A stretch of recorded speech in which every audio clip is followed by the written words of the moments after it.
हाय, आज हम बनाने वाले हैं इंटरनेट की मोस्ट वायरल डिश और 50 रुपए कट ओवर एक्टिंग की वजह से।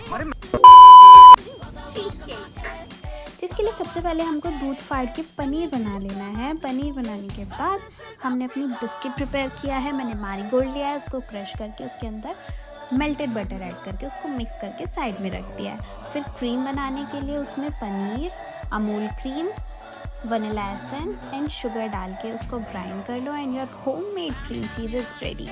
And then comes the most satisfying part, layering. सबसे नीचे बिस्किट की लेयर लगा के उसे सेट करेंगे, फिर उस पर अपनी क्रीम चीज़ की लेयर लगाएंगे, उसको भी थोड़ा सेट होने देंगे, फिर रात को फ्रिज में सेट होने देंगे ओवरनाइट।